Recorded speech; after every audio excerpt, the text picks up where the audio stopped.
शाम का समय था, सूरज ढलने को था और कॉलोनी का छोटा सा पार्क बच्चों की हंसी ठिठोली से गूंज रहा था। चारों ओर खुशियों का माहौल था। फुटबॉल के शॉट, साइकिल की घंटियां और बच्चों की शरारती आवाजें।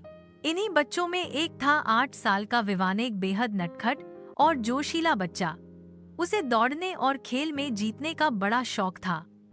उस दिन भी वह अपने दोस्तों के साथ पकड़म पकड़ाई खेल रहा था। वो इतना तेजी से दौड़ रहा था कि लगता था जैसे हवा से बात कर रहा हो। लेकिन अचानक भागते भागते विवान का पैर एक छोटे से गड्ढे में फिसल गया और वह जोर से जमीन पर गिर पड़ा। उसके हाथ और घुटने छिल गए और माथे पर भी हल्की चोट आ गई। तेज दर्द से उसकी आंखों में आंसू आ गए। उसके चेहरे की मुस्कान अब दर्द में बदल चुकी थी। बाकी बच्चे जल्दी से उसके पास दौड़कर आए। एक दोस्त ने पानी की बोतल दी, दूसरे ने सहारा देकर उसे बैठाया।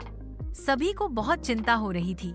पास ही रहने वाली सिया नाम की एक समझदार बच्ची अपने घर से फर्स्ट एड बॉक्स ले आई।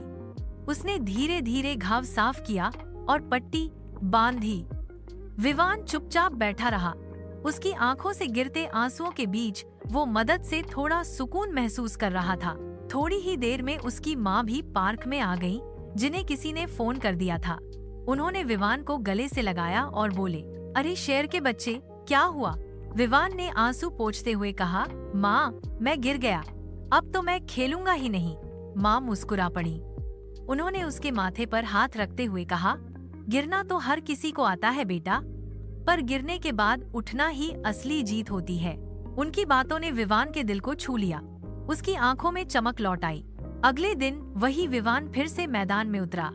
इस बार वो पहले से ज्यादा सतर्क था। उसने खेल से पहले जमीन ठीक से देखी, जूते अच्छे से पहने और तय किया कि वो अब पहले से ज्यादा जिम्मेदारी के साथ खेलेगा।